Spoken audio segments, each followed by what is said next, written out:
অবশেষে গাজায় যুদ্ধবিরতিতে সম্মত হয়েছে ইসরায়েল ও হামাস। বৃহস্পতিবার প্রকাশ করা হবে বিস্তারিত। উপত্যকা জুড়ে উল্লাস।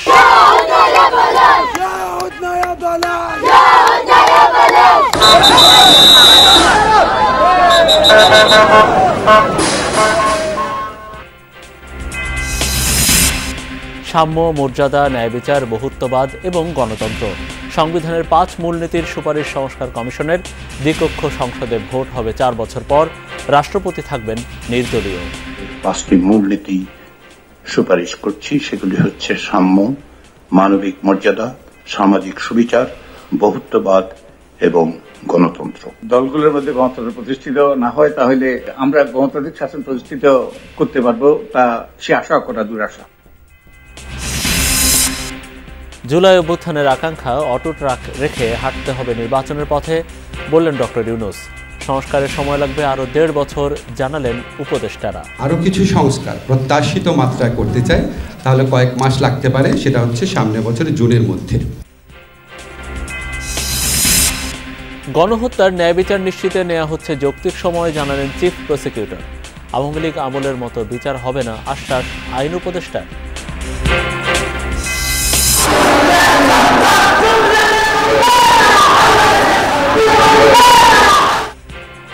মতিঝিল এনসিটিভির সামনে স্টুডেন্ট ফর সভারেনিটি ও সংক্ষুব্ধ আদিবাসীদের কর্মসূচিতে সংঘর্ষ, পাঠ্যপুস্তকের গ্রাফিতি নিয়ে বিরোধ।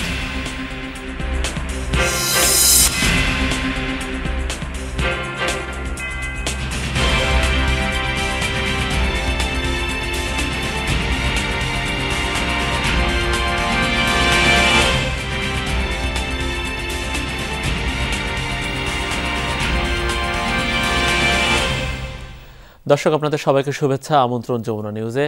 আপনাদের সঙ্গে আছি আমি মনিরুল ইসলাম। এতক্ষণ শিরোনামগুলো দেখছিলেন। অবশেষে ফিলিস্তিনের গাজায় যুদ্ধবিরতিতে সম্মত হয়েছে হামাস ইসরায়েল। বুধবার কাতারে মধ্যস্থতাকারীদের দেয়া শর্তে রাজি হয় দুপক্ষই। 15 মাসের বেশি সময় ধরে গাজায় ইসরায়েলি আগ্রাসন চলার পর অবশেষে এলো যুদ্ধবিরতির সুখবর। এরই মধ্যে ইসরায়েলি হামলায় প্রাণ গেছে 47,000 ফিলিস্তিনির। বৃহস্পতিবার আনুষ্ঠানিকভাবে চুক্তির বিস্তারিত ঘোষণা করা হবে। আন্তর্জাতিক বিভিন্ন গণমাধ্যম জানায়, খলিল ইয়াহিয়ার নেতৃত্বে একটি প্রতিনিধি দল কাতার এবং মিশরের মধ্যস্থতাকারীদের কাছে যুদ্ধবিরতির অনুমোদনপত্র হস্তান্তর করেছে। প্রাথমিকভাবে জানানো হয়েছে রোববার থেকে কার্যকর হবে এই যুদ্ধবিরতি। এর আগে গাজায় যুদ্ধ বন্ধে দফায় দফায় উদ্যোগ নেওয়া হয়, কিন্তু ইসরায়েলের আপত্তির মুখে তা ভেস্তে যায়।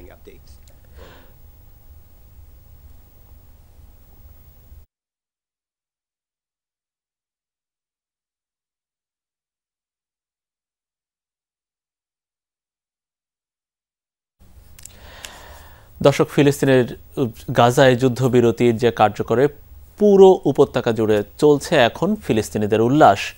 বুধবার যুদ্ধবিরতিতে সম্মত হয়েছে হামাস ইসরায়েলের দুপক্ষই। মধ্যস্থতাকারীদের এই সুসংবাদ প্রকাশের সাথে সাথে রাস্তায় নামেন গাজাবাসী। খান ইউনিস সহ পুরো গাজায় চলছে উল্লাসিত জনতার উৎসব। দেয়া হচ্ছে বিভিন্ন স্লোগান, নেচে গেয়ে দিনটি উপভোগ করছে শিশুরাও, পোড়ানো হচ্ছে আতশবাজিও।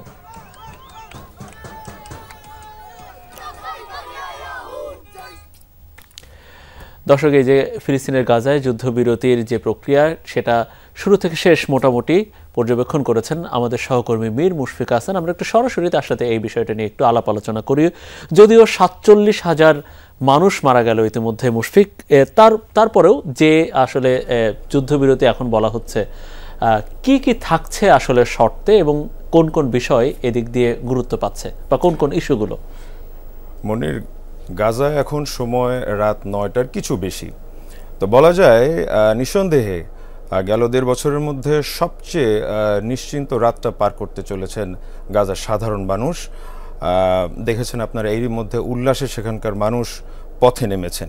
তো যে বিষয়গুলো নিয়ে আসলে বারবার আলোচনায় বসা সত্ত্বেও সমঝোতায় যেতে পারেনি, যে এই শর্তগুলো নিয়ে আসলে বারবার বিবাদ চলছিল হামাস এবং ইসরায়েলের মধ্যে, এর মধ্যে সবচেয়ে বেশি গুরুত্ব পেয়েছে বন্দি বিনিময়। তো দুপক্ষই আসলে দুই পক্ষের বন্দি যারা আছে তাদের মুক্তির বিষয়ে রাজি হয়েছে। এক্ষেত্রে বলা হচ্ছে যে আগামী 42 দিনে, অর্থাৎ যুদ্ধবিরতির মেয়াদ থাকবে 6 সপ্তাহ। এই 42 দিনে মোট 33 ইসরায়েলি বন্দীকে মুক্তি দেবে হামাস। এর ভেতরে সাধারণ বেসামরিক ইসরায়েলিরা যেমন আছেন, তেমনি আছেন সামরিক বাহিনীর সদস্য। এর বিপরীতে কিন্তু বেশ বড় অংশের ফিলিস্তিনিদেরকে মুক্তি দেবে ইসরায়েল, যারা ইসরায়েলি কারাগারে বন্দী আছেন। এই সংখ্যা প্রায় 1000। দীর্ঘদিন ধরেই গাজাতে খাবার, পানি এবং ওষুধের একটা সংকট, কারণ সেখানে কোনো ত্রাণবাহী ট্রাককে ঢুকতে দেওয়া হচ্ছে না। এই বিষয়ে কিন্তু শর্ততে সমঝোতা হয়েছে দুপক্ষেরই। বলা হচ্ছে প্রতিদিন গাজায় ত্রাণ নিয়ে ঢুকতে পারবে প্রায় 600 ট্রাক। এটা আসলে গাজাবাসীদের জন্য অনেক বড় একটা স্বস্তির বিষয়। এবং আর একটা বিষয় এখানে সবশেষ যেটা উল্লেখ করা হয়েছে, যে অস্থায়ী এবং স্থায়ীভাবে গাজার এবং গাজার আশেপাশের যে এলাকাগুলোতে ইসরায়েলি যে সেনা ক্যাম্প আছে বা ইসরায়েলি অবস্থান আছে, সেখান থেকে ধীরে ধীরে ইসরায়েলি সেনাদেরকে সরিয়ে নেওয়া হবে। তো এখন পর্যন্ত যে শর্তগুলো আমরা পেয়েছি এই ছিল। বলা হচ্ছে আরও কিছু শর্ত ধীরে ধীরে উল্লেখ করা হবে। রোববার থেকে এই পুরো চুক্তিটি কার্যকর হওয়ার সম্ভাবনা আছে। মনির, অনেক অনেক ধন্যবাদ আপনাকে মীর মুশফিক। নিশ্চয়ই আপনাদের মাধ্যমে দর্শকদের আমরা সেটা আগামীকাল বা বৃহস্পতিবার আমরা জানাতে পারব। সংবিধানের মূলনীতিতে পরিবর্তনের সুপারিশ এনেছে এই সংক্রান্ত সংস্কার কমিশন। নতুন 5 মূলনীতি হিসেবে প্রস্তাব করা হয়েছে সাম্য, মানবিক মর্যাদা, সামাজিক সুবিচার, বহুত্ববাদ ও গণতন্ত্র। এছাড়া দ্বিকক্ষ বিশিষ্ট সংসদ, আসন সংখ্যা বৃদ্ধি করে 505, মেয়াদ 4 বছর এবং নির্দলীয় রাষ্ট্রপতি নিয়োগের সুপারিশ করেছে সংস্কার কমিশনগুলো। সেই সাথে কোথাও 40% কম ভোট পড়লে সেখানে পুনরায় নির্বাচনের বিধান সংযুক্ত করার কথা বলা হয়েছে। সাংবিধানিক একনায়কতন্ত্র ঠেকাতে দ্বিকক্ষ বিশিষ্ট আইনসভা এবং নির্দলীয় রাষ্ট্রপতি নিয়োগের সুপারিশ করেছে 2 কমিশন। সংসদে 350 থেকে বাড়িয়ে আসন হবে 505। এর মধ্যে উচ্চকক্ষের 105টির মধ্যে 5টিতে নিয়োগ দেবেন রাষ্ট্রপতি। বাকিরা নিম্নকক্ষের ভোটের আনুপাতিক হারে নির্বাচিত হবেন। উচ্চকক্ষ, নিম্নকক্ষ এবং স্থানীয় জনপ্রতিনিধিদের দ্বারা নির্বাচিত হবেন রাষ্ট্রপতি। ক্ষমতার ভারসাম্য এবং জবাবদিহিতা নিশ্চিতে জাতীয় সাংবিধানিক কাউন্সিলের সুপারিশ করেছে সংবিধান সংস্কার কমিশন। অন্তর্বর্তী সরকারের প্রধানকেও নিয়োগ দেবে এই কমিশন। পাশাপাশি 2 মেয়াদের বেশি প্রধানমন্ত্রী পদে না থাকা এবং একই সাথে সংসদ বা আইনসভা এবং দলের প্রধান না হওয়ার বিষয়ে বিধান সংবিধান সংশোধনীতে যুক্ত করার সুপারিশ করেছে কমিশন। অধ্যাপক আলী রিয়াজ বলেন, সুপারিশের অন্যতম লক্ষ্য গণ অভ্যুত্থানের আকাঙ্ক্ষাকে ধারণ এবং প্রধানমন্ত্রীর একক ক্ষমতা হ্রাস, যাতে করে তিনি একক ইচ্ছায় নির্বাচন কমিশন সহ অন্যান্য সাংবিধানিক প্রতিষ্ঠান এবং সশস্ত্র বাহিনীর প্রধানদের নিয়োগ দিতে না পারেন, সেজন্য আমরা এগুলো জাতীয় সাংবিধানিক কাউন্সিলের কাছে অর্পণ করার সুপারিশ করেছি। সেখানে থাকবেন রাষ্ট্রপতি, থাকবেন প্রধান বিচারপতি যিনি প্রধানমন্ত্রী হিসেবে নির্বাচিত হবেন এবং বিরোধী দলের নেতা বা নেত্রী হিসেবে নির্বাচিত হবেন। 2 কক্ষের স্পিকাররা থাকবেন এবং একজন থাকবেন যিনি অন্যান্য দলগুলোর প্রতিনিধিত্ব করবেন। বিচার বিভাগের বিকেন্দ্রীকরণ, সংবিধানের বিতর্কিত 70 অনুচ্ছেদ বাতিল এবং রাষ্ট্রের 5টি মূলনীতিও সুপারিশ করেছে এই কমিশন। 1971 সালের স্বাধীনতা যুদ্ধের মহান আদর্শ এবং 2024 সালের গণ অভ্যুত্থানের যে জন আকাঙ্ক্ষা, তার প্রতিফলন হিসেবে আমরা রাষ্ট্রের 5টি মূলনীতি সুপারিশ করছি। সেগুলি হচ্ছে সাম্য, মানবিক মর্যাদা, সামাজিক সুবিচার, বহুত্ববাদ এবং গণতন্ত্র। ইসিকে শক্তিশালী করা সহ ভোট বাতিলের ক্ষমতা, নির্বাচনে আদালতের অযাচিত হস্তক্ষেপ বন্ধ এবং আরপিওতে সেনাবাহিনীর ম্যাজিস্ট্রেসি ক্ষমতা স্বয়ংক্রিয়ভাবে অন্তর্ভুক্ত করার বিষয়গুলো গুরুত্ব দিয়েছে নির্বাচন ব্যবস্থা সংস্কার কমিশন। এছাড়া প্রশ্নবিদ্ধ গত 3 নির্বাচনে সংশ্লিষ্ট কমিশনার ও কর্মকর্তাদের বিরুদ্ধে তদন্ত করে ব্যবস্থা নেয়ার সুপারিশ করা হয়েছে। প্রস্তাবনায় আছে না ভোট। আমরা কেউ দায়বদ্ধ হতে চাই না, কিন্তু দায়বদ্ধতা অত্যন্ত গুরুত্বপূর্ণ, তাই দায়বদ্ধতার বিধান আমরা অন্তর্ভুক্ত করেছি। Democratization and accountability of political parties, এটা চারটিখানি কথা নয়। দলগুলোর মধ্যে গণতন্ত্র প্রতিষ্ঠিত না হয় তাহলে রাষ্ট্রে আমাদের সরকার ব্যবস্থা গণতান্ত্রিক, আমরা গণতান্ত্রিক শাসন প্রতিষ্ঠিত করতে পারবো, তা সে আশা করা দুরাশা। সংস্কার কমিশনের সুপারিশ নিয়ে বিভিন্ন রাজনৈতিক দলগুলোর সাথে আলোচনায় বসবে জাতীয় ঐকমত্য কমিশন। লাভলি বিথি, যমুনা নিউজ, ঢাকা। জুলাই গণ অভ্যুত্থানের মূল আকাঙ্ক্ষা অটুট রাখার প্রতিশ্রুতি দিতে হবে সব রাজনৈতিক দলকে। সংস্কার কমিশনগুলোর সুপারিশ বাস্তবায়নে ঐক্যমত্যের পর হাঁটতে হবে নির্বাচনের পথে। এসব কথা বলেছেন প্রধান উপদেষ্টা ডক্টর মোহাম্মদ ইউনূস।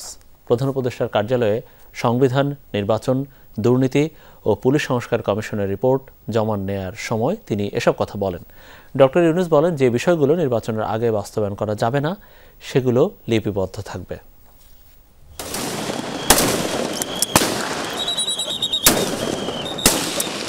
প্রশ্নবিদ্ধ নির্বাচন, সীমাহীন দুর্নীতি ও সংবিধান নিজের মতো করে তৈরি ও ব্যবহারের অভিযোগ আওয়ামী লীগের বিরুদ্ধে।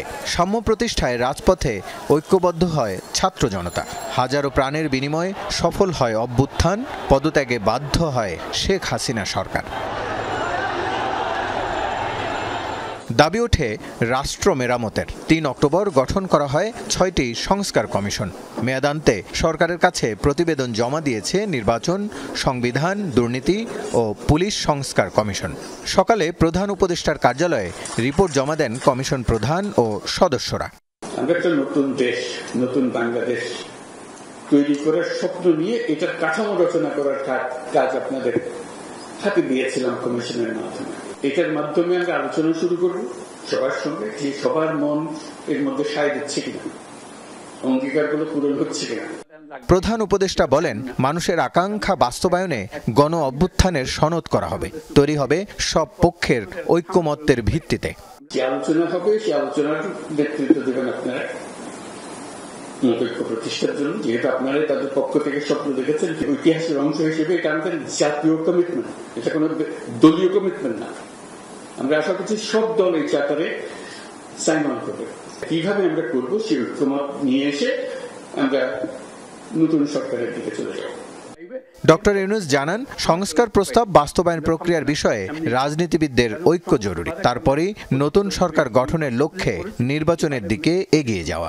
সব জিনিস যেহেতু নির্বাচনের আগে সম্ভব হবে না, হয়তো কাজে কিছু জিনিস থেকে যাবে, থেকে গেলে সেটার জন্য কমিটমেন্ট থাকবে। ওই যে চার্টার বললাম, সেই চার্টারের আঙ্গিকে যেন আমরা এগিয়ে যেতে পারি। যেটা আমরা করতে পারলাম না সেটারও একটা ডকুমেন্ট থাকবে, কিন্তু যেটা পারছি, যেটাতে আমরা ঐক্যমত করেছি, এটা নিয়ে যেন আমরা এগিয়ে যেতে হবে। এগিয়ে যাওয়াটা আমাদের জন্য খুবই গুরুত্বপূর্ণ। রাষ্ট্রের বিভিন্ন ধ্বংসস্তূপ থেকে মেরামতের নতুন রাস্তা বাতলে দেওয়ার জন্য সংস্কার কমিশনগুলোকে ধন্যবাদ জানান প্রধান উপদেষ্টা। ভবিষ্যতে যে নির্বাচন হবে এটার ভিত্তিতে, এই চার্টারের ভিত্তিতে। রাসেল আহমেদ, যমুনা নিউজ, ঢাকা। সংস্কার কমিশনের প্রতিবেদন নিয়ে রাজনৈতিক দলগুলোর সাথে ফেব্রুয়ারির মাঝামাঝি সংলাপে বসবে সরকার। বুধবার দুপুরে ফরেন সার্ভিস একাডেমিতে এক সংবাদ সম্মেলনে জানিয়েছেন উপদেষ্টা রিজওয়ানা হাসান। উপদেষ্টা আসিফ নজরুল এ সময় জানান, প্রত্যাশিত সংস্কারে সামনের বছরের জুন পর্যন্ত সময় লাগলেও সরকারের অগ্রাধিকার থাকবে ন্যূনতম সংস্কার। দাবি করেন, গণহত্যার বিচার কার্যক্রম সাবলীলভাবে চলমান। আগামী নির্বাচনের আগে ট্রায়াল কোর্টে বিচার শুরুর আশা করেন আসিফ নজরুল। বিচারের ক্ষেত্রে গুরুত্ব দেওয়া হচ্ছে আন্তর্জাতিক অপরাধ ট্রাইব্যুনালের ওপর, কারণ সেখানে রাষ্ট্রপক্ষের অংশগ্রহণ বেশি। যে গতিতে তদন্ত চলছে তাতে আগামী মার্চ থেকে শুনানি হবে। বিচারিক প্রক্রিয়া ও রায়ের ওপর নির্ভর করবে দল হিসেবে আওয়ামী লীগকে নিষিদ্ধের বিষয়। 31শে জানুয়ারির মধ্যে প্রত্যেক 6টা কমিশনের প্রতিটি কমিশনের পূর্ণাঙ্গ রিপোর্ট আপনারা পেয়ে যাবেন। 1 মাসের মধ্যে আমরা একটা রোডম্যাপ আপনাদেরকে দিতে সক্ষম হব বলে আমরা মনে করি। আরও কিছু সংস্কার প্রত্যাশিত মাত্রায় করতে চাই, তাহলে কয়েক মাস লাগতে পারে। সেটা হচ্ছে সামনের বছর জুনের মধ্যে। তো আমাদের সংস্কার কমিশনের প্রস্তাবের ভিত্তিতে রাজনৈতিক দলগুলোর সঙ্গে যখন আলাপ করা হবে, এটাই আমরা আইডেন্টিফাই করার চেষ্টা করব যে ন্যূনতম সংস্কার কোনগুলো আছে এবং এই বিষয়ে রাজনৈতিক মতৈক্য আছে কিনা।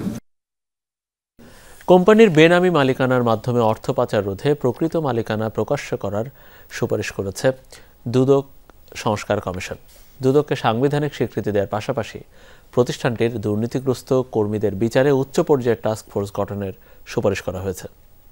রাষ্ট্রীয় পদধারীদের ব্যক্তিগত পরিচয় ব্যবহার করে সুবিধা নেওয়া বন্ধে আইন করার সুপারিশ করেছে কমিশন। রাজনীতি এবং নির্বাচনী অর্থায়নে স্বচ্ছতা নিশ্চিতের সুপারিশও করা হয়েছে। আছে সেবা খাতগুলোতে দুর্নীতি বন্ধের সুপারিশ। অন্যদিকে সভা মিছিলের মতো গণজমায়েত নিয়ন্ত্রণে জাতিসংঘের মডেলে কৌশল প্রয়োগের সুপারিশ করেছে পুলিশ সংস্কার কমিশন। পাশাপাশি 54 ধারায় গ্রেফতার এবং রিমান্ডের অপব্যবহার রোধের সুপারিশও করা হয়েছে। পুলিশকে আরও উপযোগী করতে 22টি আইন সংশোধনের সুপারিশ করেছে সংক্রান্ত কমিশন। অর্থ পাচার এই বিষয়টিকে প্রতিহত করার জন্য সকল প্রকার কোম্পানি, ট্রাস্ট এবং ফাউন্ডেশন বা জাতীয় প্রতিষ্ঠানের প্রকৃত মালিকানা, চূড়ান্ত মালিকানা তথ্য প্রকাশযোগ্য এবং একটি রেজিস্টার হবে, সেই রেজিস্টারে পাবলিকলি অ্যাক্সেসিবল হবে, এরকম একটি আইন এবং রেজিস্টার প্রণয়নের আমরা পরামর্শ সুপারিশ দিচ্ছি। সুপারিশ করেছি যে এই রিভিউ পিটিশনটা যেন সরকার উইথড্র করে, তাহলে হাইকোর্ট এবং সুপ্রিম কোর্টের যে নির্দেশনা আছে সেগুলো সেকশন 54 এর ক্ষেত্রে এবং রিমান্ডের ক্ষেত্রে 167 এর ক্ষেত্রে এটা হয়তো বাস্তবায়ন করা সম্ভব হবে। বৃহস্পতিবার সর্বদলীয় বৈঠকের পর ঐকমত্যের ভিত্তিতে ঘোষণা করা হবে জুলাই ঘোষণাপত্র। দেশের জন্য গুরুত্বপূর্ণ এই দলিল নিখুঁত করতেই এটি ঘোষণায় বিলম্ব। একথা জানিয়ে প্রধান উপদেষ্টার প্রেস সচিব শফিকুল আলমের আশা, তৈরি হওয়ার পর এই ঘোষণাপত্র সবার প্রত্যাশা পূরণ করবে। এ বিষয়ে জাতীয় নাগরিক কমিটির মুখ্য সংগঠক বলছেন, প্রোক্লেমেশনের জন্য পর্যাপ্ত সময় দেওয়া হয়েছে সরকারকে। 2024 সালের 31 ডিসেম্বর বছরের শেষ দিনে কেন্দ্রীয় শহীদ মিনারে লাখো ছাত্র জনতার সমাবেশে জুলাই প্রোক্লেমেশন ঘোষণার জন্য অন্তর্বর্তী সরকারকে 15 দিন সময় বেঁধে দেয় বৈষম্য বিরোধী ছাত্র আন্দোলন ও জাতীয় নাগরিক কমিটি।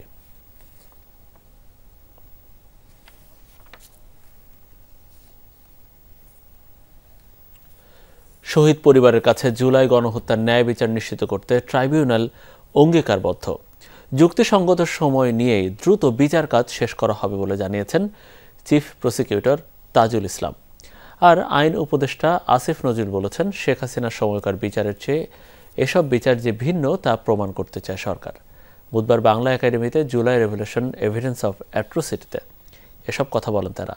আর সাংবাদিক ডেভিড বার্গম্যান জানিয়েছেন, জুলাই গণহত্যার ভিডিও ফুটেজের মেটা ডাটা বিশ্লেষণ আর বিদেশি বিশেষজ্ঞদের দিয়ে যাচাই বাছাই শেষে করা হয় অভ্যুত্থান নিয়ে তৈরি প্রামাণ্যচিত্রের ডিজিটাল ফরেনসিক।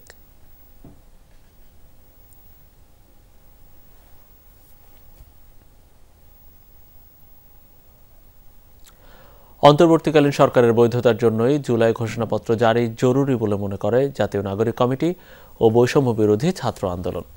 বুধবার রাতে বাংলা মোটরের দলীয় কার্যালয়ে আয়োজিত সংবাদ সম্মেলনে একথা জানায় সংগঠনের নেতারা। তারা বলেন, নির্ধারিত সময়ে জুলাই ঘোষণাপত্র জারি না করা সরকারের ব্যর্থতা। রাজনৈতিক দলগুলো সব মতানৈক্য ভুলে জাতির প্রশ্নে এক হওয়ার আহ্বান জানানো হয় সংবাদ সম্মেলনে। জুলাই 24-এর আন্দোলনের সব অংশীজনের সঙ্গে আলোচনা করে দ্রুত এ বিষয়ে সিদ্ধান্ত জানানোর দাবি করেন নেতারা। এ সময় বৃহস্পতিবার প্রধান উপদেষ্টার সঙ্গে সব রাজনৈতিক দলের সভায় জুলাই ঘোষণা নিয়ে সুস্পষ্ট ঘোষণার প্রত্যাশা করেন সংগঠনের দুটির নেতৃবৃন্দ। আমরা সরকারকে স্পষ্ট ভাষায় জানিয়ে দিতে চাই, বৈষম্য বিরোধী ছাত্র আন্দোলন, জাতীয় নাগরিক কমিটি সহ গণ অভ্যুত্থানের সকল অংশীজনদের সঙ্গে আলোচনা করে অবিলম্বে প্রোক্লেমেশন জারির তারিখ ঘোষণা করুন। জুলাই অভ্যুত্থানের প্রেক্ষাপট ও অভিমুখ নির্ধারণ করে এমন বক্তব্য প্রোক্লেমেশনে রাখতে হবে। আগামীকালকে একটা ঐক্যমত্যের ভিত্তিতে একটি ডেট তারা পাবলিশ করবেন। আমরা চাই এটা দ্রুত সময়ের মধ্যেই এটা করা হবে। আমরা অলরেডি 31 তারিখ বলেছিলাম, 15 তারিখ গিয়েছে। যেহেতু সবাই এক টেবিলে এসেছে, আমরা আশা করি দ্রুত এটা প্রকাশ হবে এবং আমাদের জায়গা থেকে আমরা বলি যত দ্রুত সম্ভব, এটা যদি কালকে সম্ভব অথবা এর পরের দিন, যত দ্রুত সম্ভব এটা করা উচিত। দেশের অবস্থা এখন রূপাইয়ার মাথার ক্ষতের মতো।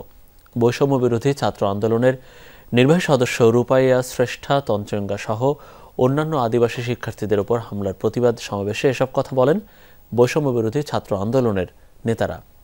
আদিবাসী শিক্ষার্থী সহ অন্যান্য পেশার মানুষকে বিদেশি ষড়যন্ত্রের ফাঁদে পা না দেওয়ার আহ্বান জানিয়েছেন ছাত্র আন্দোলনের আহ্বায়ক হাসনাত আব্দুল্লাহ।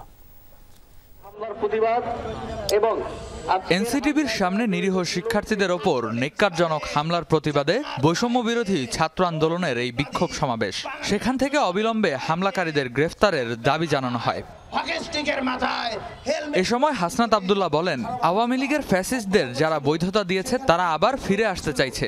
জাতিগত বিভাজন সৃষ্টি করতে যারা তৎপর তাদের দাঁত ভাঙা জবাব দেয়া হবে। আমরা স্পষ্টভাবে বলতে চাই, যে যেই পরিচয় হোক না কেন, আজকে যারা হামলার নেতৃত্ব দিয়েছে, হামলায় অংশগ্রহণ করেছে, তাদেরকে গ্রেফতার করে তাদেরকে শাস্তির আওতায় নিয়ে আসতে হবে। শিক্ষার্থী সহ অন্যান্য পেশার মানুষের প্রতি বিদেশি ষড়যন্ত্রের ফাঁদে পা না দেওয়ার আহ্বান জানান ছাত্র আন্দোলনের নেতারা। জুলাই যে রক্ত ছাত্র জনতা দিয়েছে সেই ঘটনা যেন পুনরায় না ঘটে তার জন্যই দ্রুত দৃশ্যমান বিচারের দাবি করেন তারা। ঐক্যবদ্ধ থাকুন, রাজপথে মোকাবেলা করুন। এই সকল ষড়যন্ত্রকে 24-এ যেভাবে আমরা মোকাবেলা করেছি, আগামীর দিনেও আমাদের পথে থেকে মোকাবেলা করতে হবে। বাংলাদেশে কিন্তু যা তা পরিস্থিতি, কিন্তু আমাদের গোয়েন্দা সংস্থার কোনো ধরনের অ্যাক্টিভিটি আমরা দেখতে পারি না। এ সময় জাতীয় নাগরিক কমিটির মুখ্য সংগঠক সার্জিস আলম বলেন, দেশের আইন শৃঙ্খলা বাহিনীর সীমাবদ্ধতার সুযোগেই আজকের এই হামলা। তাদের যে দায়বদ্ধতা ওই পোশাকের উপরে, শপথের উপরে, এটি তারা এখনো অনুভব করছে না। এবং এই যে এত বড় অপরাধগুলো করার পরে তাদের যে শাস্তি হওয়ার কথা ছিল, এটি না হওয়ার কারণে অন্য যারা পুলিশ সদস্য রয়েছে, আইন শৃঙ্খলা রক্ষাকারী বাহিনী রয়েছে, তাদের দায়িত্ববোধের যে জায়গাটি সেটি নড়বড়ে হয়ে গেছে। জাতিগত মেলবন্ধনে সমস্যার সমাধান মিলবে বলে জানান বিক্ষোভকারীরা। কেউ পাহাড়ি, কেউ সমতলী, এই দুই সত্যের মাঝে মেলবন্ধন ঘটাতে পারাটাই সমাধানের একমাত্র পথ। রেদওয়ান আহমেদ, যমুনা নিউজ, ঢাকা। বিশ্ব স্বাস্থ্য সংস্থায় ক্ষমতার প্রভাব খাটিয়ে নিয়োগের অভিযোগে সাইমা ওয়াজেদ পুতুলের বিরুদ্ধে অনুসন্ধান শুরু করবে দুর্নীতি দমন কমিশন। বুধবার দুপুরে ব্রিফিংয়ে এই তথ্য জানান দুদক মহাপরিচালক আক্তার হোসেন। বলেন, সাইমা ওয়াজেদ পুতুল যোগ্যতা না থাকা সত্ত্বেও বিশ্ব স্বাস্থ্য সংস্থার দক্ষিণ এশিয়ার আঞ্চলিক প্রধান হওয়া ও নানা দুর্নীতির অভিযোগে প্রকাশ্যে অনুসন্ধান শুরু করছে দুদক। এছাড়া টিউলিপ সিদ্দিকী, সাবেক প্রধানমন্ত্রী শেখ হাসিনার নিরাপত্তা উপদেষ্টা তারেক সিদ্দিক সহ 4 জনের বিরুদ্ধে অবৈধ সম্পদের অনুসন্ধানের সিদ্ধান্ত নেওয়া হয়েছে। এদিকে 2 কোটি মার্কিন ডলার মানি লন্ডারিংয়ের অভিযোগে সাবেক এমপি শামীম ওসমান ও তার স্ত্রী এবং অবৈধ সম্পদ অর্জনের অভিযোগে সাবেক প্রধানমন্ত্রী শেখ হাসিনার মুখ্য সচিব তোফাজ্জল হোসেন মিয়ার বিরুদ্ধেও অনুসন্ধান শুরু করেছে দুদক। এদিকে 234 কোটি টাকার ঋণের নামে তা আত্মসাতের অভিযোগে এস আলম গ্রুপের চেয়ারম্যানের বিরুদ্ধেও অনুসন্ধান এর সিদ্ধান্ত নেওয়া হয়েছে। তারিক সিদ্দিক, তার স্ত্রী শাহিন সিদ্দিক, মেয়ে বুশরা সিদ্দিক, ভাতিজি টিউলিপ সিদ্দিক এবং আজমিনা সিদ্দিক কর্তৃক পরস্পর যোগসাজশে দুর্নীতি, ক্ষমতার অপব্যবহার, সরকারি জমি আত্মসাৎ, মানি লন্ডারিং সহ দেশে বিদেশে নামে বেনামে অবৈধ সম্পদ অর্জনের অভিযোগের প্রেক্ষিতে এ বিষয়ে অনুসন্ধানের সিদ্ধান্ত গৃহীত হয়েছে। সাইমা ওয়াজেদ পুতুলের তার দক্ষিণ পূর্ব এশিয়ার আঞ্চলিক পরিচালক হওয়ার মতো যোগ্যতা না থাকা সত্ত্বেও তার ক্ষমতার অনৈতিক ব্যবহার করেছেন মর্মে অভিযোগ ছিল। সে অভিযোগের প্রেক্ষিতে গোয়েন্দা তথ্য অনুসন্ধান করা হয়েছে। ক্ষমতাচ্যুত সাবেক প্রধানমন্ত্রী শেখ হাসিনাকে ভারত ফেরত পাঠাবে কিনা এ নিয়ে সন্দিহান পরিবেশ উপদেষ্টা। বলছেন, এখন পর্যন্ত দিল্লির যে অবস্থান তাতে শেখ হাসিনাকে ফেরত পাঠাবে না ভারত। উপদেষ্টা জানান, ভারতের সাথে গঙ্গা চুক্তির মেয়াদ এবছর শেষ হলেও নতুন চুক্তির প্রস্তুতি নেওয়া হচ্ছে। তিস্তা প্রকল্প কোন দেশের সহায়তায় করা হবে তা জনগণ ঠিক করবে। শেখ হাসিনাকে ফিরিয়ে আনার ব্যাপারে যে চিঠিটা দেয়া হয়েছে সেটা আমরা যেটুকু বিভিন্ন মাধ্যমে বুঝেছি যে এখনো পর্যন্ত ভারতের অবস্থান হয়তো বা যে তাকে ফিরিয়ে দেওয়া হবে না, কিন্তু আনুষ্ঠানিক উত্তর যদি আমরা পাই বা যখন আমরা পাই তখন সেটা নিশ্চয়ই আপনারা জানতে পারবেন। আদালতে ছাগল কাণ্ডকে নিজের পাপ বলে উল্লেখ করেছেন এনবিআরের সাবেক সদস্য মতিউর রহমান। বুধবার অস্ত্র মামলায় মতিউর রহমানের 3 দিনের রিমান্ড মঞ্জুর করেন আদালত। আর দুদকের দায়ের করা মামলায় তার স্ত্রী লায়লা কানিজকে কারাগারে পাঠিয়ে আগামী রোববার রিমান্ড শুনানির দিন ধার্য করেন আদালত। বহুল আলোচিত ছাগল কাণ্ডে জড়িত সাবেক এনবিআর সদস্য মতিউর রহমানকে বিকেলে আদালতে হাজির করে রিমান্ড আবেদন করে পুলিশ। আদালতে ছাগল কাণ্ডকে নিজের পাপ উল্লেখ করে মতিউর রহমান বলেন, আওয়ামী লীগ সরকারের রোষানলের শিকার তিনি। মঙ্গলবার রাতে সস্ত্রীক ভাটারা থানা এলাকা থেকে মতিউরকে গ্রেফতার করে গোয়েন্দা পুলিশ। এ সময় তার কাছ থেকে জব্দ করা হয় একটি শর্টগান ও 24 রাউন্ড গুলি। সেই ঘটনায় রাজধানীর ভাটারা থানার অস্ত্র মামলায় পুলিশ আদালতে তার 10 দিনের রিমান্ড চায়। উভয় পক্ষের আইনজীবী পাল্টাপাল্টি যুক্তি তুলে ধরেন। শুনানি শেষে আদালত অস্ত্র মামলায় 3 দিনের রিমান্ড মঞ্জুর করেন।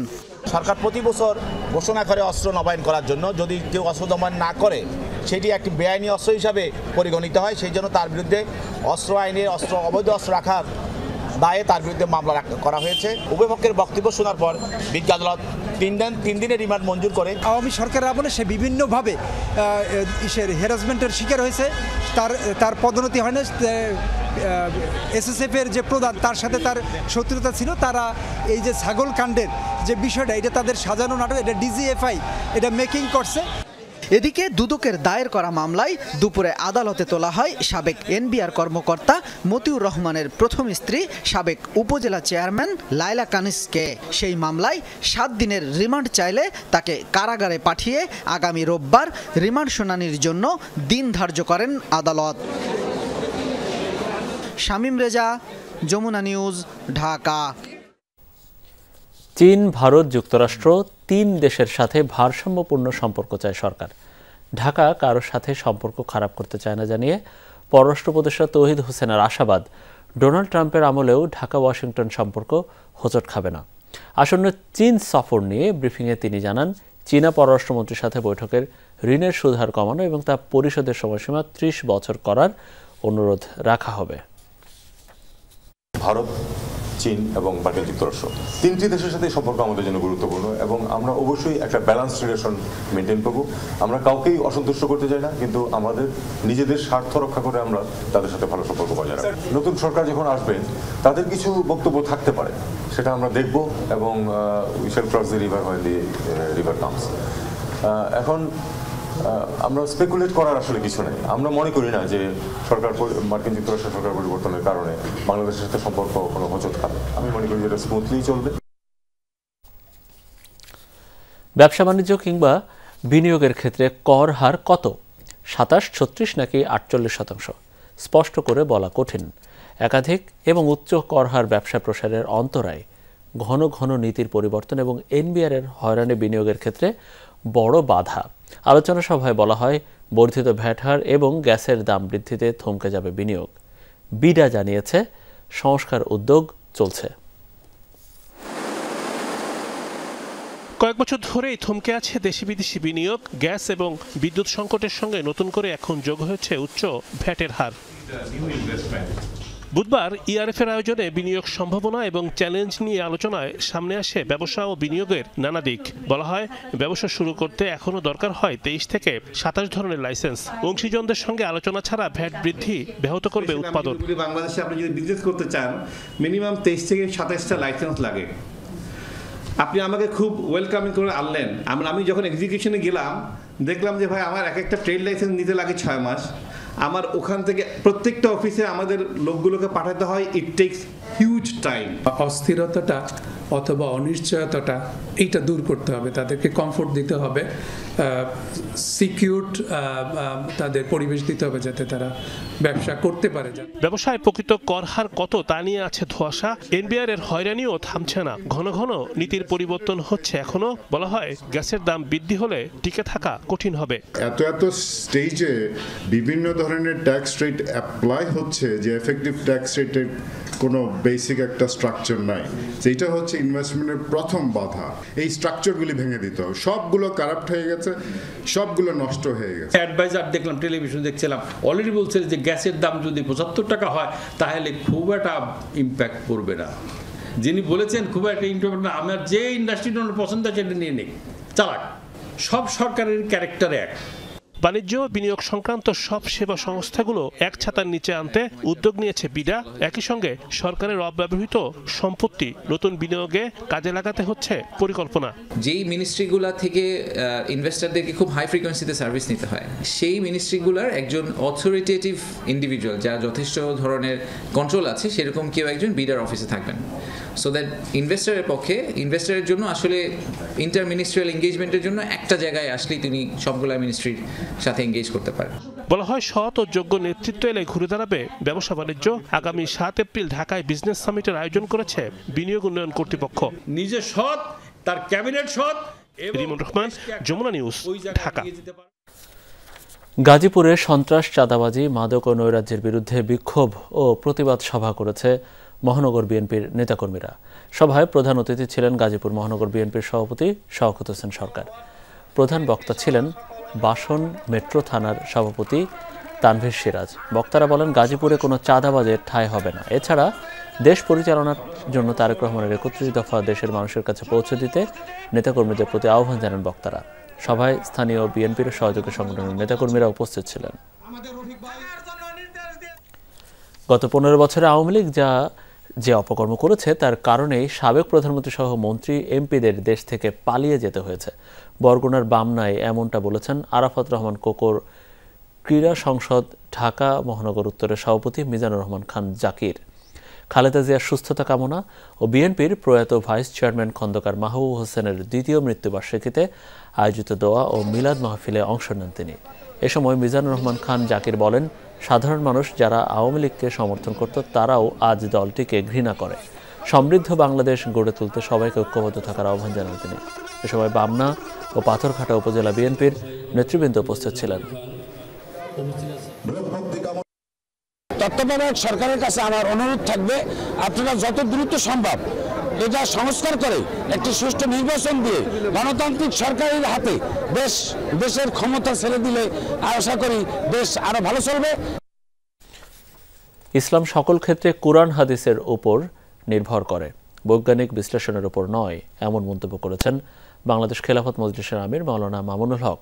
বুধবার বিকেলে মাদারীপুরের শিবচরের কাঁঠালবাড়িতে একটি মাদ্রাসার বার্ষিক মাহফিলে যোগ দেন তিনি।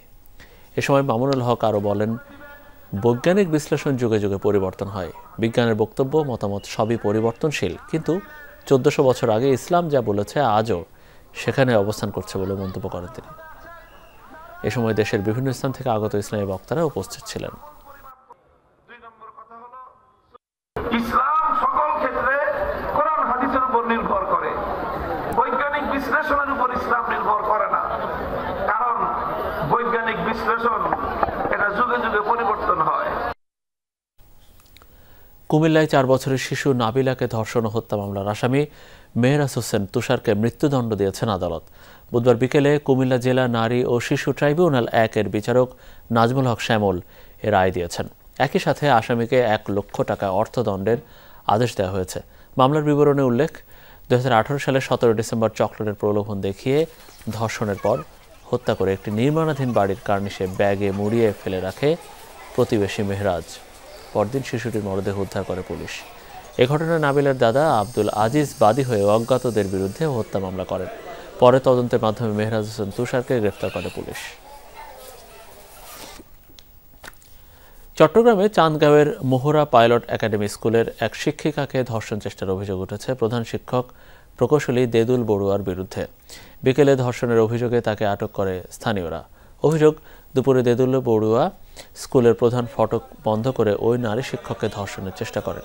এ সময় তাকে উদ্ধার করে বাসায় পাঠিয়ে দেয় স্থানীয়রা।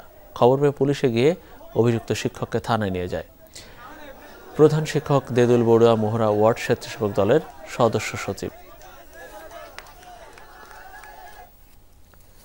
চট্টগ্রামে internet service provider association of Bangladesh ISPAB আয়োজিত 3 দিনব্যাপী আইসিটি মেলার প্রথম দিনে মিলেছে ব্যাপক সাড়া। তথ্য প্রযুক্তিতে উদ্ভাবন ও এগিয়ে চলার পথে শিরোনামে এবারের মেলায় প্রদর্শিত হচ্ছে আধুনিক সব প্রযুক্তি এবং উদ্ভাবনী প্রকল্প। এক ছাদের নিচে আইটি খাতের দেশি বিদেশি 85টি প্রতিষ্ঠান। উদ্দেশ্য নিজেদের উদ্ভাবিত প্রযুক্তি ব্যবহারকারীদের সামনে তুলে ধরা। 3 দিনব্যাপী মেলার প্রথম দিনেই মিলেছে সাড়া। আইটি খাতে এত বড় আয়োজন দেখে খুশি গ্রাহকরাও। এই মেলাতে নতুন কি টেকনোলজির এসছে সেটা আমরা দেখা এবং সেটা ইমপ্লিমেন্ট করে গ্রাহকদেরকে সেবা দেওয়া, এটাই হচ্ছে আমাদের মূল উদ্দেশ্য। আরও সহজতরভাবে ইন্টারনেট যেন একদম গ্রাহক পর্যায়ে পৌঁছায়, আরও সহজলভ্য হয়, সেই ক্ষেত্রে আমাদের এই প্রযুক্তিগুলো নিয়ে আসা, মার্কেটে আসা। আমাদের আইটিসি এবং আইএসসি লাইসেন্স আছে, যার মাধ্যমে আমরা বেনাপোল, কক্সবাজার, কুয়াকাটা থেকে ইন্টারনেট ব্যান্ডউইথটা ঢাকা পর্যন্ত নিয়ে আসি এবং সারা বাংলাদেশে ছড়িয়ে দিই। জীবনের জন্য যে ইন্টারনেট দরকার, যে নেটওয়ার্ক দরকার, যে কানেক্টিভিটি দরকার, সেগুলো অ্যাকচুয়ালি এখানে কী আপডেট আছে সেগুলোর সাথে পরিচিত হচ্ছে। রাউটার কোনটার কি কোয়ালিটি, কোনটার কি স্পেসিফিকেশন, এগুলো কিন্তু ডিটেইলস জানতে পারছি, যেটা আমরা সাধারণত জানি না। আইটি মেলার পাশের একটি ভেন্যুতে দিনব্যাপী অনুষ্ঠিত হয় বিজ্ঞান মেলা, যেখানে 105টি শিক্ষা প্রতিষ্ঠানের শিক্ষার্থীরা তুলে ধরে তাদের উদ্ভাবন। আমাদের এই প্রযুক্তির মাধ্যমে হচ্ছে আগামী 14 দিন পরে আবহাওয়ার পরিস্থিতিটা কীরকম হতে পারে সেটা আমরা জানতে পারবো। প্রজেক্টের নাম হচ্ছে ইকো ট্যাক্স সিটি, অর্থাৎ পরিবেশ বান্ধব প্রযুক্তি নির্ভর শহর। এখানে আমরা মূলত পানির ব্যবস্থা রাখছি। পানির ব্যবস্থা হচ্ছে আমরা প্রাকৃতিকভাবে পানির সংগ্রহ করব। ইউরোপ কান্ট্রির মতোই একটা ডেভেলপমেন্ট কান্ট্রি তৈরি করার যে একটা প্রচেষ্টা বা ওদের যে একটা চিন্তাভাবনা খুবই সুন্দর ছিল। উদ্বোধনের পর মেলা দুটি ঘুরে দেখেন বিটিআরসি চেয়ারম্যান। আমাদের মেধার কোনো এবং উৎসাহের কোনো কমতি আমি দেখি বলে মনে হয় না। সো আমি আশা করি এই আইসিটি ফেয়ার, বিজ্ঞান মেলা, এই জিনিসগুলো আমাদের চোখ খুলে দেওয়ার ক্ষেত্রে একটা প্রশংসনীয় ভূমিকা পালন করবে। তরুণ প্রজন্মকে তথ্য যোগাযোগ প্রযুক্তি খাতে যুক্ত করতেই ভিন্নধর্মী এই আয়োজন। ইয়াং জেনারেশন স্টুডেন্ট যারা ছাত্রছাত্রী আছে, যারা বাচ্চা আছে, তাদেরকে টেকনোলজি সম্পর্কে উদ্বুদ্ধ করা, নতুন নতুন টেকনোলজি সম্পর্কে জানানো, এটাই আমাদের প্রধান উদ্দেশ্য। চট্টগ্রামে জিসি কনভেনশন সেন্টারে তৃতীয়বারের মতো আয়োজিত এ মেলার media partner Jamuna television. Shahidul Suman, Jamuna news, Chittagong. মালয়েশিয়ায় 9 বাংলাদেশি সহ 24 জন অবৈধ অভিবাসীকে আটক করেছে দেশটির অভিবাসন বিভাগ। ইমিগ্রেশন বিভাগ জানিয়েছে, জনসাধারণের অভিযোগ এবং গোয়েন্দা তথ্যের ভিত্তিতে পেরাক রাজ্যের একাধিক জায়গায় চালানো হয় অভিযানে মালয়েশিয়ার নাগরিক সহ মোট 38 জন ব্যক্তির কাগজপত্র পরীক্ষা করা হয়। অভিবাসন আইন লঙ্ঘনে সেখান থেকে আটক করা হয় 24 জনকে। 9 জন বাংলাদেশি সহ আটককৃতদের মাঝে পাকিস্তান, মিশর, ইয়েমেন, ইন্দোনেশিয়া ও ভারতের নাগরিকরা রয়েছে। 10 বছর আগে ঝুঁকি নিয়ে স্বল্প পুঁজিতে দক্ষিণ আফ্রিকায় ব্যবসা শুরু করেছিলেন প্রবাসী বাংলাদেশি আবির খান। তবে সততা আর অধ্যবসায়ে করেছেন বাজিমাত। দক্ষিণ আফ্রিকার পোর্ট এলিজাবেথ শহরে প্রতিষ্ঠা করেছেন একাধিক সুপারমার্কেট। আবির খানের পরিচালিত প্রতিষ্ঠান শুধু তার নিজেরই না, কর্মসংস্থানের সুযোগ তৈরি করছে, ভাগ্য বদল করেছে প্রবাসী বাংলাদেশিদেরও। দক্ষিণ আফ্রিকা থেকে আমাদের সহকর্মী নুরুল আলমের রিপোর্ট। নোয়াখালীর তরুণ আবির খান জীবিকার তাগিদে দক্ষিণ আফ্রিকায় পাড়ি জমান 2015 সালে। শুরুতে চাকরি দিয়ে প্রবাস জীবন শুরু হলেও কঠোর পরিশ্রমে আজ তিনি সফল ব্যবসায়ী। পোর্ট এলিজাবেথ শহরে আবিরের রয়েছে বিশাল সুপারমার্কেট, গড়ে তুলেছেন নিজস্ব ফার্ম। সেখানে উৎপাদন করছেন বিভিন্ন জাতের ফল ও কাঁচা তরি তরকারি। আছে হাঁস মুরগি ও গবাদি পশুর খামারও। শুরুতে স্বল্প পুঁজিতে ছোট দোকান দিয়ে ব্যবসা শুরু করলেও সময়ের সাথে সাথে আজ কয়েকটি সুপারমার্কেটের মালিক আবির খান। সফল এই প্রবাসী ব্যবসায়ী মনে করেন, ঝুঁকি নেওয়ার সাহস আর ইচ্ছা শক্তি থাকলে দক্ষিণ আফ্রিকায় ব্যবসা বাণিজ্যের অপার সুযোগ রয়েছে। আমি একটা দোকান ওপেন করে, ছোটখাটো একটা দোকান, ওই দোকান থেকে একটা থেকে দুইটা থেকে রেখা, এর ভিতরে কিন্তু অনেক পরিশ্রম হয়েছে। এখানকার বিজনেস করতে আপনার যে ইজিভাবে সবকিছু পসিবল, আপনি ওয়ার্ল্ডের যে কোনো রাষ্ট্রে, ইভেন আমাদের বাংলাদেশে আপনি বিজনেস করতে এত ইজিভাবে করা সম্ভব না। অনেকগুলো ফার্মিং করার চিন্তাধারা আছে। পরিশ্রম কখনো বিফলে যায় না, পরিশ্রম আপনাকে সাফল্যের পথে নিয়ে যাবে। আবিরের বিভিন্ন প্রতিষ্ঠানে বাংলাদেশি সহ কাজ করছে অন্তত 20 জন শ্রমিক। বিভিন্ন সুযোগ সুবিধা ও ভালো পরিবেশে কাজ করতে পেরে সন্তুষ্টি প্রকাশ করেন তারা। ব্যবসা বাণিজ্য, কাস্টমার হ্যান্ডেলিং, বাঙালির সাথে কথাবার্তা বলা, অর্থাৎ সব কিছু মিলেই বিজনেস আলহামদুলিল্লাহ অনেক ভালো, অনেক বলে যেটা কাস্টমার বলেন আর সবার সাথে খুব ভালো কোঅপারেশন রাখে সব সময়। Yeah, our boss is very nice, also is very good heart. Also we are working together, as you can see, also we are together here, everything is all right. ভবিষ্যতে আরও ফার্ম প্রতিষ্ঠা করতে চান আবির খান। অসংখ্য প্রবাসী বাংলাদেশী সহ অন্যান্যদের জন্য কর্মসংস্থানের সুযোগ সৃষ্টি করাই তার লক্ষ্য। Nurul Alam, Jamuna news, port Elizabeth, দক্ষিণ আফ্রিকা। অনুষ্ঠিত হয়েছে গ্রেটার ম্যানচেস্টার বাংলাদেশ অ্যাসোসিয়েশনের নির্বাচন। চলতি সপ্তাহে GMBA হল রুমে অনুষ্ঠিত হয় নির্বাচনের ভোট গ্রহণ। নির্বাচনে প্রতিদ্বন্দ্বিতা করে দুটি প্যানেল। শাপলা প্যানেলের নেতৃত্ব দেন মান্নান খান ও ছাতা প্যানেলের নেতৃত্বে ছিলেন তানজুমানারা বেগম চৌধুরী। শান্তিপূর্ণভাবে অনুষ্ঠিত নির্বাচনে মোট 214 জন ভোটার ভোট দিয়েছেন, যার মাঝে 208 ভোট পেয়ে শাপলা প্যানেলের প্রার্থীরা জয়লাভ করেন। নির্বাচন কমিশনের দায়িত্ব পালন করেন মাইকেল বাড়ি ও শাহ এ মুনিম। ভবিষ্যতে গ্রেটার ম্যানচেস্টারে বাংলাদেশ কমিউনিটির সেবায় কাজ করে যেতে চান বলে জানিয়েছেন নবনির্বাচিত চেয়ারম্যান মান্নান খান। আগামীতে ইনশাআল্লাহ নট এক্সক্লুসিভ, ইনক্লুসিভভাবে আমরা কমিউনিটির সবাইকে সাথে নিয়ে এই সংগঠনের কার্যক্রম আমরা সুন্দরভাবে চালিয়ে যাব। বাংলাদেশ সোশ্যাল ক্লাব ওমানের আওতাধীন বৃহত্তর চট্টগ্রাম উইংসের এক জরুরি সভা অনুষ্ঠিত হয়েছে। সংগঠনের সহসভাপতি সিআইপি বাদশা মিয়ার সভাপতিত্বে অনুষ্ঠান পরিচালনা করেন সাধারণ সম্পাদক সেলিম পারভেজ। সভায় উপস্থিত ছিলেন উইংসের কার্যকরী কমিটির সদস্যরা। বৃহত্তর চট্টগ্রাম উইংসকে একটি মডেল সংগঠনে পরিণত করতে সকলের সহযোগিতা কামনা করেন বক্তারা। আগামী দিনগুলোতে প্রবাসী বাংলাদেশিদের কল্যাণে কাজ করার প্রত্যয় ব্যক্ত করা হয় আয়োজকদের পক্ষ থেকে। চট্টগ্রামের মোহরায় মুক্তকণ্ঠ ফুটবল টুর্নামেন্টে চ্যাম্পিয়ন হয়েছে মুমিন ফুটবল টিম জুনিয়র। ফাইনালে হারুন স্মৃতি ফুটবল একাদশকে 1-0 গোলে হারিয়ে শিরোপা জয় করে তারা। 48টি দলের অংশগ্রহণে টুর্নামেন্টের ফাইনালে বিপুল সংখ্যক দর্শক সমাগম হয়। খেলা শেষে বিজয়ীদের হাতে পুরস্কার তুলে দেন চট্টগ্রাম মহানগর জামাতের আমির। এ সময় স্থানীয় গণ্যমান্য ব্যক্তিরা উপস্থিত ছিলেন। নরসিংদীতে ঢাকা রেঞ্জ পুলিশের আন্তঃজেলা ব্যাডমিন্টন টুর্নামেন্টের ফাইনাল খেলা অনুষ্ঠিত হয়েছে। বুধবার রাতে নরসিংদী পুলিশ সুপার কার্যালয়ের প্রাঙ্গণে ফাইনাল খেলার পুরস্কার বিতরণ অনুষ্ঠানের আয়োজন করা হয়। এতে প্রধান অতিথি ছিলেন ঢাকা রেঞ্জের ডিআইজি AKM আওলাদ হোসেন। ফাইনাল খেলায় নরসিংদী জেলা পুলিশ দলকে 17-21 পয়েন্টে হারিয়ে জয়লাভ করে ঢাকা জেলা পুলিশ দল।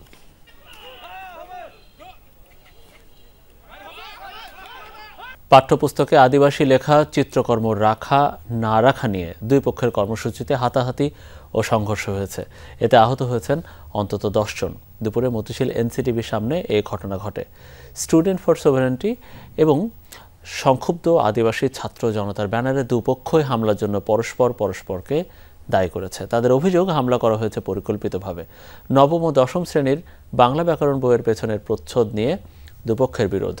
তাতে ছিল একটি গাছের 5টি পাতায় মুসলিম, হিন্দু, খ্রিস্টান, বৌদ্ধ এবং আদিবাসী লেখা, পাশে লেখা পাতা ছেঁড়া নিষেধ। সম্প্রতি এর বিরুদ্ধে NCTV ঘেরাও কর্মসূচি পালন করে স্টুডেন্ট ফর সভারেন্টি।